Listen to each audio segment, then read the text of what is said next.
All right, guys, and welcome to the recap for week 9. It is me, Walter Hudson, and man of the peoples, Mr. Peoples, Cortez Peoples. How you doing? What's good? What's good? All right, isn't this something you wanted to let the people know? What you got going on, Mr. Peoples? Oh man, so on Sunday, my AAU team, Team Elite, we're gonna be having a AAU All Star Showcase night at the Rec Center at 6 p.m. We're gonna have a dunk contest, two ball contest, and then we're gonna have two All Star games. DJ on the ones and twos. Uh, we also gonna have someone on the mic doing commentary. So it's gonna be a great night just for everyone to come out um and just see Team Elite and just enjoy a night of basketball. Um NBA All Star style. Hey, So if guys, you I'm gonna let you know available, now. please. I'm gonna let you know now. This Team Elite, these kids are tough. These kids aren't just kids that are learning how to play ball. These kids know how to play. I've watched the tryouts, and it was hard to drop anybody. Everybody tried out pretty well for this team. It was This was a good team. This is a really good team. So you guys should show up 6 p.m. Rec Center showcase, two ball, dunk contest, commentary, NBA All Star atmosphere. Yeah, I suggest y'all show up after the game at K1. Yep. Um, Appreciate it, man. no problem. But we'll get right into the first game, the 12 o'clock game, which is the Thunder and the Sixers. This really wasn't a game. The Thunder showed up late. I believe the score started off 20. I want to say it was 22-0 to start the game. Mm-hmm. They hit 1 3 in the first half to make it 35. No, it was 33. No, they had 32 points. I'm sorry. And then they hit a 3 pointer to make it 35. And then the Thunder scored beat them 38-23 in the second half. So technically, if we were going by, if this was started 0-0, the Thunder would have won this game.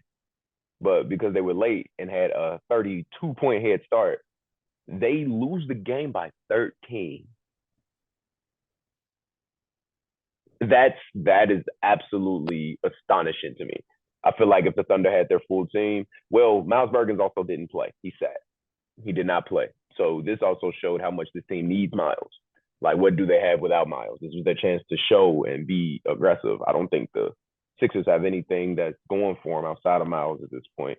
Um, Even some of the comments that the players made to, the scores table just showed how much they rely on Miles alone. So yeah, this wasn't really a game to commentate. This just shows that the Thunder really have talent, and when they want to. And Marcel was huge in this game, even though they only had 4 guys.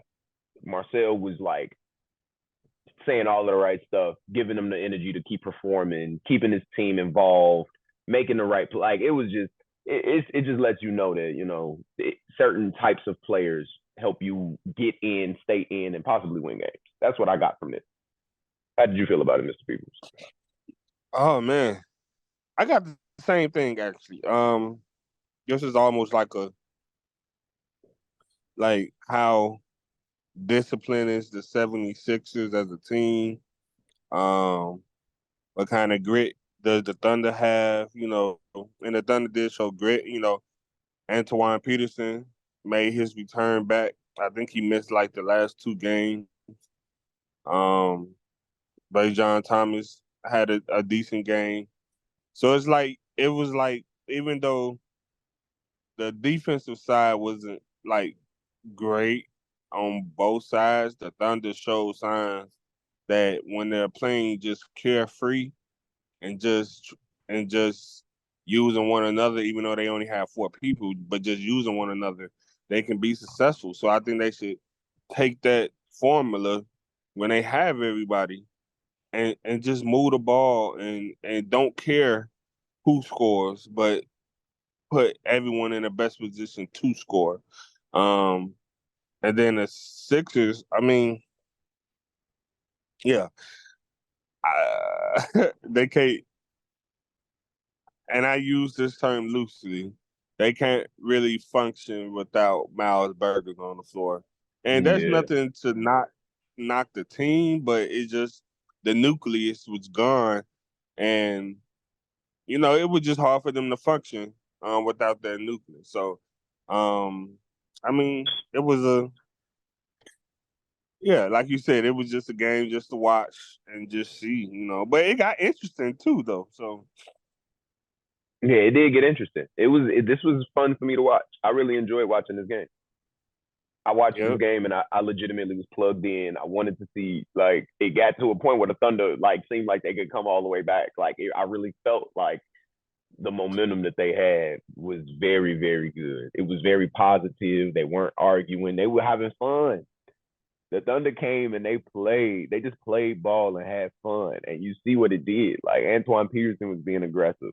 Marcel was getting some post moves in. Jahari was taking. I feel Jahari Allen. I've known him for some years now, but like I need him to be more aggressive taking shots because he has a a small, like a very small, like skill set, but it's very good. The stuff that he does well, he does very well. Like even on defense, like when I'm cutting through the middle of the lane or something to get to the other side, he's hiding from the referee and grabbing jersey and pulling and tugging, and I don't even complain. I just move his hand off. Like forget what these referees. We gonna hoop. Like he has mm-hmm. those qualities and that mentality to be a dog, but he's just for some reason his confidence just isn't there. Like I feel the same Right. way about myself if I'm being honest, but I see it in him a lot. So I think he needs to just go out there and not care about what anybody says and just play his game. And I think that would help them a lot too. But he had a lot of shots, a lot of opportunities that he created and didn't realize he created it for himself. But yeah, that's how I see the Thunder in the Sixers game, and you do as well. And we're going to go into the 1 p.m. game. That is the Grizzlies versus the Warriors, and this was a doozy for the Grizzlies and a great game for the Warriors. The final score 79-38. Grizzlies got outscored both halves, 37-21 first half, 42-17 the second half. Uh, Player of the week, Tyrese Mosley, 29 points, 8 rebounds, had 3 assists and 7 steals to go along with that. The team had 20 steals in totality. Um, yeah, this was a very spread out effort, very, very just sticking to a game plan, just they did a really good job of that. And everybody else shot better than 50% from the field. They shot 29 for 58 total. I think the only person that didn't shoot 50% was Tyree. Yeah, Otis 3 for 6, Latrell 3 for 6, Kawani 2 for 12, Aaron 2 for 2, Antonio Marshall was 5 for 11. But it was they all rebounded, 35 rebounds. We had 34. We did a good job rebounding the ball against a team like this, which I do like. But we also had 23 turnovers. Our leading scorer was Jeremiah Mitchell, but he was 5 for 18 shooting. Had 5 turnovers. We had 23 as a team, so we had 3 guys with 5 turnovers. And another guy with 4. That just can't happen. That just can't happen. It's just we got picked apart. We got picked apart. They started with sending multiple guys at Chad and forcing somebody else to score. And we didn't have Chris as well. So yeah, they forced a lot of guys to do something, and we didn't.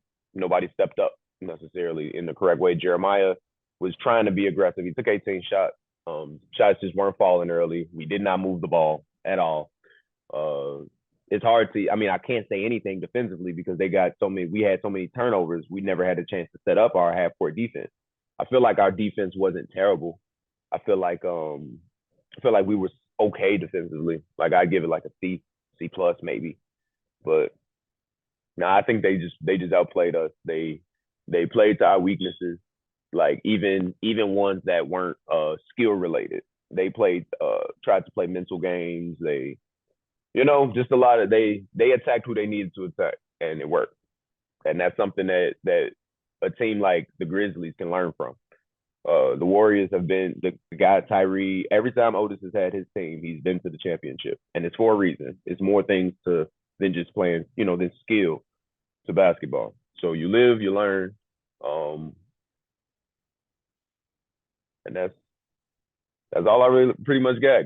Amazing game from the Warriors. Way to stay disciplined for them. Grizzlies got to be much better and got to work together more. How'd you feel about it, Mr. Peoples? Um,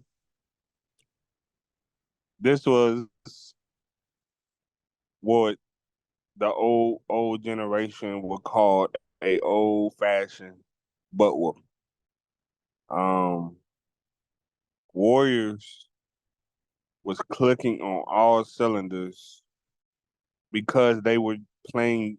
Honestly, they are in my they are my top team now to win the championship. Playing the way that they're playing, and if they keep this type of formula, and the defense, being sticklers, running, it's gonna be very hard to beat them. Any team, honestly, any team to beat them is gonna be very, very, very bad. Because they're talented. When you got Tyree, Antonio, Kawani, Trail, Otis playing the way he's playing with this team, like he's very effective. Like the things that he's Otis has doing, definitely maximized his role. He's maximized his role. I think this season is the best I've seen him play. And at first it was said, how he's gonna, coexist, but he's all of them, period, is buying into what they are trying to do, was win a championship. And if they can keep that formula, it's gonna be very hard to beat them. Grizzlies, I would take this with a grain of salt and just go back to the drawing board and get better. I'd rather them lose a game like this now than do it in the playoffs. So, they just got beat Sunday. Grizzlies just got beat Sunday. Um, it's just as simple as that. Warriors is just the better team. So all I would say is go back to the drawing board. And Chris only had, what is that, 2 points? No, Chris didn't even play. I mean, Chad had so Chad our only leading had, scores. Jeremiah had 13, Daryl had 11, then I had 6, and then Chad had 4. yeah, that can't happen. No, and I mean, Chad is, even with Chris, Chad is almost the leading scorer. So, like, that can happen, and they neutralize them. yeah, he rebounded the ball pretty well. He had 9 rebounds, but he had 5 turnovers. It was just not a good game. It was just not a good game in totality. Like, but still, I still believe the Warriors show how effective they are, though, no, as a team. yes, they played the best game So I've seen them play against us. Like, that they're was definitely ridiculous. they're definitely number one in the league to me. That was a great performance from them. I'm not, Especially leading. I was watching it made me sick because it was against us, but like, you got to tip your hat off. Like, they made the right plays. They played through the right people. They picked on the right players. Like, they did what they needed to do. They picked it apart and they did it together. They didn't argue. They was smiling. They weren't like frowning and looking at each other like they were previous games. Like, they enjoyed that. They, like, if they can play like that against any other team and every other team, I totally think they can win it all. I totally do. Like, they were clicking. That's nothing to talk about. They was clicking. Yeah. But we're going to the next game against another team with only 1 loss. The Nets and the Magic. The Nets win this one 60-32. 33-12 first half. Nets had it, and then 27-20 second half Nets as well. Yeah, this game was just the Nets playing the way they naturally do, moving the ball around, finding the right guy, putting it in the right person's hands, playing the mismatch.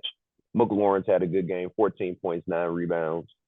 Martavius Laster, 10 points, 5 rebounds, 4 assists. He was complaining throughout the game, coming to the scorer's table, said, man, I would have more assists if my teammates would knock down the shot.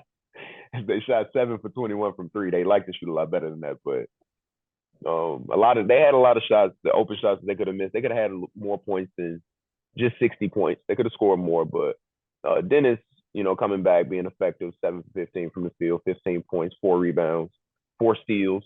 Big in the steals column for him. Um, yeah. How do you feel about this game? The next inserted that dominance on a team like the Magic, running, making shots. I mean, what was the halftime score? Halftime score was 33-12. Yeah, it was over at halftime. Now going into the second half, now they just going through the motions now Yeah. of just doing little things, rebounding, taking good shots, things of that nature. And like the Magic, honestly, like the Magic isn't a bad team. Like they're not a bad team. It's just they don't have the wheels like other teams have to sustain sometimes. And like Casey, Alex, and like Marcus can definitely sustain, but you in this league you're gonna need more than just 3 people to sustain in a game when you playing against the Nets or the Warriors or the Spurs or the Grizzlies, things of that nature. Like, so it's just they don't have the wheels like other teams, but starting the season, we thought they was gonna go one and one in.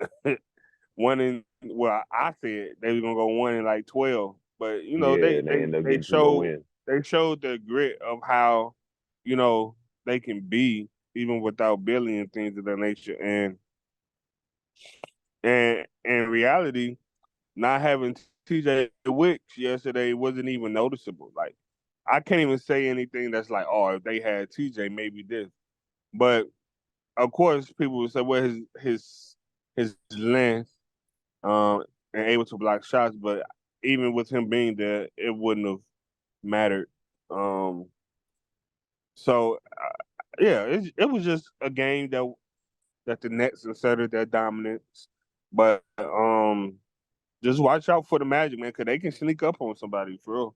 Yeah, they can. If they just can't play their zone that they play solidly and not allow and rebound the ball, I think they can. They're gonna score 60. They're gonna score 60. That's one thing And about Edgar, the they usually score 60. They scored 32 this game. I and think Edgar, the don't I yeah don't want to forget Edgar. And Edgar's been Edgar playing well. because he's the motivator. He's actually the engine that keeps them going. So like without Edgar, Hasty, Alex, you know, Marcus, things of that nature, like those are the people that keeps the bus running on their team. It's just the sustain part about it. That's the problem. Yeah, that's true. Yeah, yeah, that's yeah. Them being able to sustain it is a thing, and sometimes they don't have their full roster either. So Yeah. that doesn't help them. But in games where they have their full roster and they have that size, I think if they could just play solid defensively, they'll be okay. This game they didn't score the ball well at all. The first half was dominant, and then I think like I said, they didn't really have much going into the second, like you said as well. But we have the Celtics and the Lakers for the 3 o'clock game. Celtics win this one 79-75. This was a very close game to the end. How do you feel about this game? Well, how do I feel about this game? Celtics lost, Lakers won. That's how I feel about this game. You feel like Celtics lost, Lakers won? Yep. What? And I'm gonna explain why. Because I don't just look at who won the game. I look at the game within the game and how the game is played. Lakers went into this knowing that the Celtics were bigger than them. So they like, okay, we're gonna play defense, but we're gonna need to outscore them. What was the score? What was the score of Um, this game? the score of the game was 75-79. 2 threes, they win. 2 threes that they took and missed, they win the game. Okay, now I this mean, is the what Lakers, without but you got their to think the Lakers were 8 for 42 from three. They were no. I'm not. 19%. I'm not saying what they went into it with the mindset of we have to outscore the Celtics. They're not bigger than the Celtics, so they had to play defense and they had to outscore the Celtics.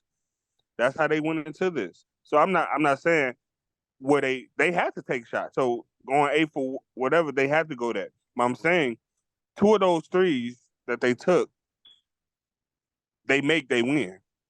Um, so what I'm trying to say is, and they could have won. They made some mental mistakes down the stretch. That kind of shifted the game, and the Celtics came down and scored. But um, they did this without their point guard. Um, a point guard that that can get assists and score. So, like, and then of course, they said, "Well, we didn't have Jared." Cool, that's very true. Um, but in this game, yes, the Celtics won, Lakers lost. But in my take, the Lakers really won this game, and Celtics really lost because I feel like I said this a minute ago. I said I don't believe the Celtics can get better. I said You that in a did. podcast maybe 3-4 weeks ago. I don't believe the Celtics can be better than what they already are, even with Jared.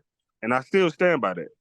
Like I really feel like the Lakers can be better because of their competitive nature of on this team. Devontae Barnes had 11 He was hooping. rebounds and 17 points, bro. Like Yeah, he was really? hooping. The He was smallest hooping. smallest, well, instead of Drake Sr., smallest guy on the court had more rebounds than,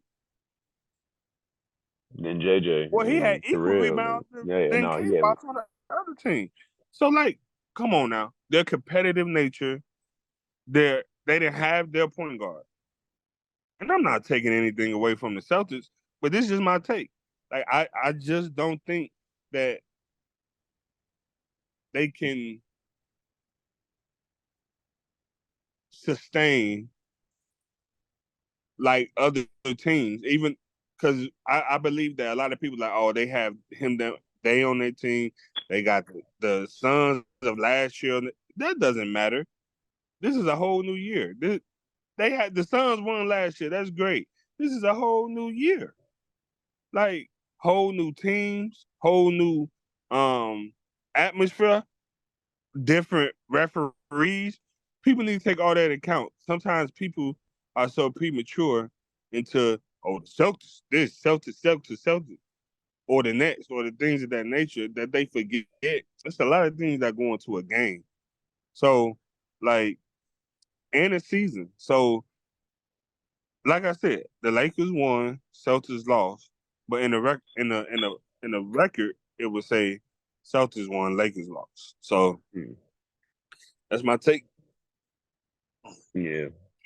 At the end of the day, for me, I think that the Celtics have a solid team that can beat anybody if they're clicking on any given night. And I feel like it's easier for the Celtics to do what they do than what the Lakers have to do.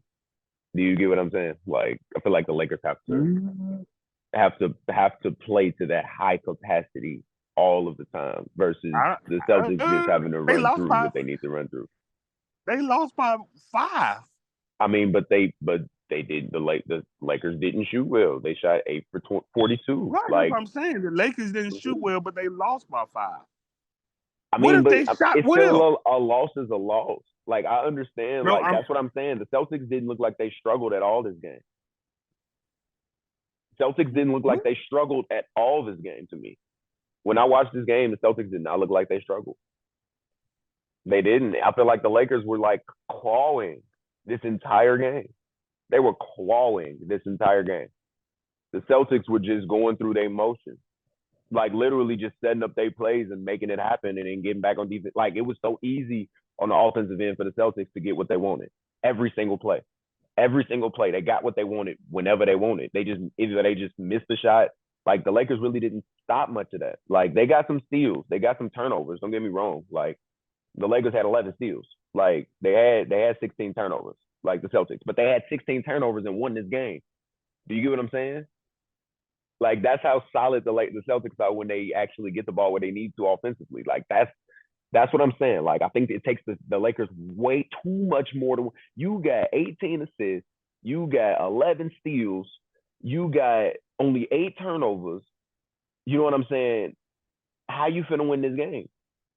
You got all the opportunity to win this game and you lost. Like that, I think it's because did it you takes hear too much in the score. what I just said? They hit 2 more threes, they win the game. But they took them and missed. Do you get what I'm saying? They were because they were clawing. They didn't have the a ball lead. the ball didn't go in the basket. I mean, They sometimes also it don't only go had in. 5. I do want to admit they also only had 5 players. That is something that I don't want to knock that from them. They did only have 5. I feel like if they had maybe Andre Robertson Jr. and Quill definitely helps too. Quill definitely helps because he's definitely energy. He plays defense. Well, that helps a lot. That's 2 threes that could have went down. So, yeah, that's Quill. But but do you think they play the same way? Yes. If Jared is there? Yes. I don't know, man. I don't know. Yes. I don't know. It's I don't that's know. the thing. I think we look at who the name is.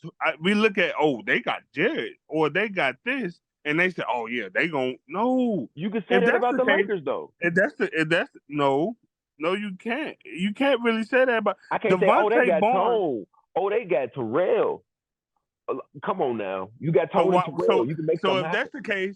If that's the case, why we weren't saying that in the beginning of the year? Then why we weren't saying, they got Tone Terrell, they gonna win? We did say that they had. We said that they didn't. We said that they were small. We said that they were small, so it was gonna be hard for them to like win games like this when you have size. That's why I picked the Celtics because they had size.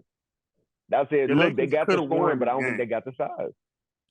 But the Lakers could have won it. So you saying the Lakers couldn't have won this game?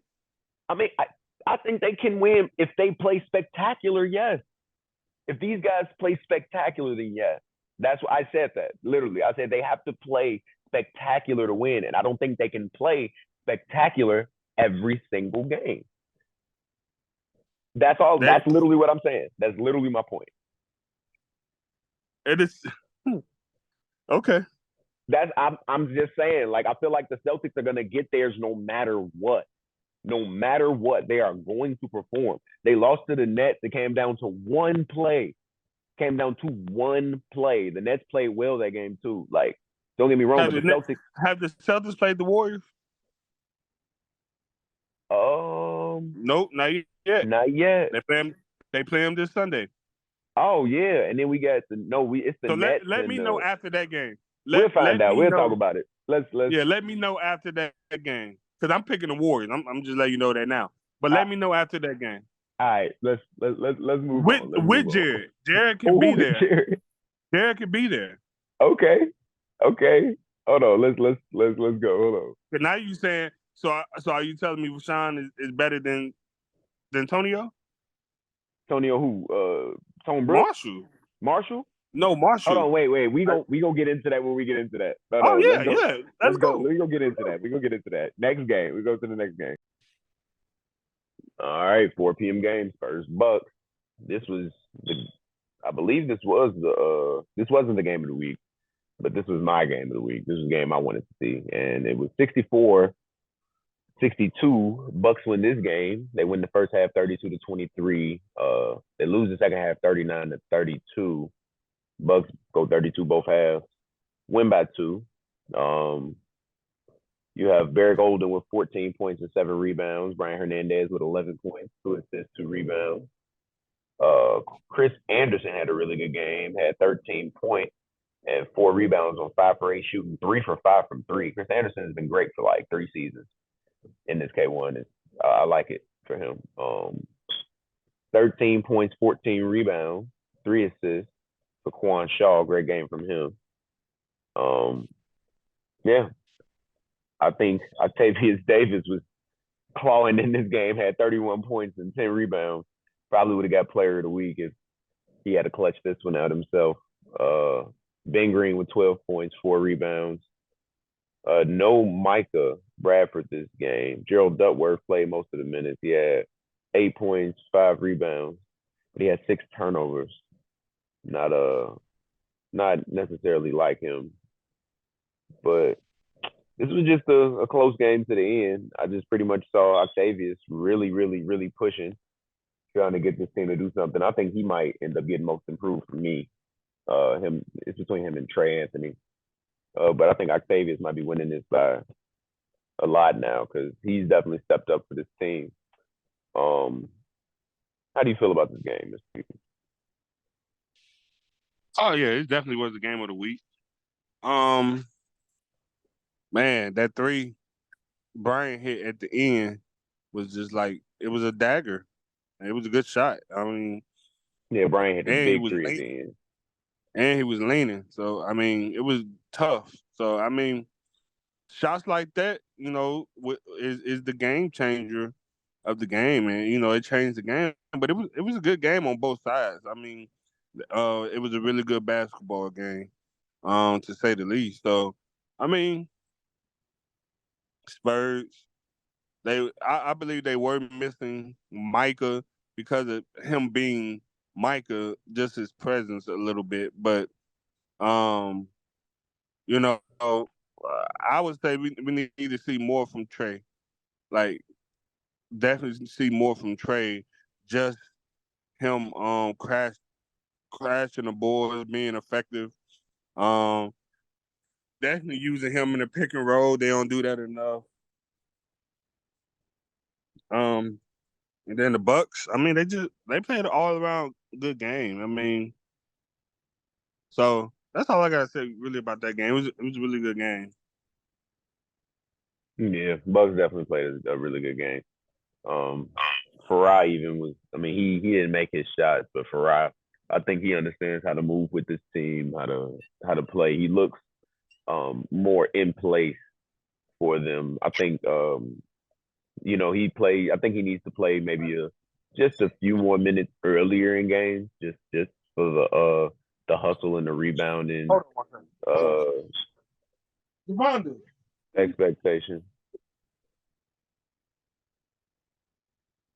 But the Bucks do a really good job on minutes. Um, that's really what it comes down to. Uh, yeah, that's it. I think the Bucks just was one shot better this game. Well, they were 5 shots better in this game. I think the free throw line they had. The Spurs shot made 11 out of their 17 free throws. Octavius made 8 of his 11.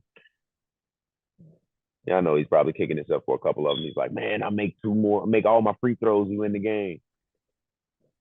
But that's what great players do. And to this next game, which actually was a decent game to watch, it wasn't bad. The Heat, I like the Bulls and how they executed the game plan and won. Uh, Looked very disciplined and solid. Nick Crow was very active. Nick Crow, well, the score was 83-71. 40, the Heat had 43-34 in the first half, so the Heat were winning. They were playing really good ball. And then 49-28 in the second half, they completely flipped it and won the game by 12. Jalman Sullivan with 29 points, 11 rebounds, was 12 for 23 from the field, 3 for 8 from three. Shot very well this game. Jalman Sullivan. Oh, that's Jalman Sullivan. I'm sorry. Jalman Sullivan had 29. Miko didn't shoot so well. He was 4 for 13, 2 for 9 from three, 10 points. They had 2 steals in the block. So Miko's still out there playing defense, trying to get after the rebounds. But with just these 5 and not another player, fatigue did settle in later in the game, and the Bulls took advantage. They had 5 as well. So I guess it was a pretty even game if you say that. Seth had 17 points, 7 rebounds. Great game from him, 7 for 10. I like to see Seth being as aggressive as he was. Nick Crow really barking at him, making him say, man, and this is what you're supposed to do. Like, I want you to get big, get busy. Like, and Steph definitely came through. Nick Crow was 11 for 12 from the field, 7 for 7 from the free throw line, had 29 points, 4 rebounds, and 6 assists. He was playing very well. 14.6 rebounds, 3 assists for Miguel. Benny 11.6 rebounds, 3 assists. It's just an all around game from the Bulls. I like to see. The Bulls are very scary when they're playing well together, and they only had 5 this game. Bobby just being an unsung hero, being an unselfish guy, moving the ball around, not jacking too many shots, but he's making the ones that he does take. 4 for 6 from the field. Like what I'm seeing from Bobby from this team. Especially when he has guys like this around him. He doesn't have to do too much. He can just do what's needed, and being able to do what's needed is kind of good for your team. How you feel about it? How you feel about your team, your coach, the team you coach? How you feel about going into this game? I mean, staying disciplined is very important, and taking good shots, things of that nature. Like I told them, got to stay disciplined. You got to take effective shots within the offense, and they didn't, especially in the second half, and things of that nature. And the Bulls capitalized. I mean, but the Bulls are that type of team that will capitalize on mistakes because they score a lot of points. So if you make a bad shot or you get a turnover, they can come down and score on you. And I mean, that's exactly what they did. So I mean, the Bulls just definitely, like I've been saying all year, is my sleeper team that can upset anybody in the top standing. Anybody, just because they can put in points, they could put in a lot of points. He definitely can put in points as well, but we just gotta stay disciplined and take good shots, move the ball, things of that nature, and trust one another. Don't be so one dimensional within the offense. So I mean, um, just starting to become a more elusive team. It just takes time. But at the same time, Bulls had arguably their best 5 players on the floor, and they did what they had to do. So yeah, that's what I took from the game. Yeah, the Bulls definitely had their best 5 and did what they needed to. Herb would have been great for him, but he hasn't been there. I don't know what's with that, but we had a great game with him one game, and that's all we saw. And that will conclude our recap for Week 9. Tune in for us to Week 10. See you guys. Thank you.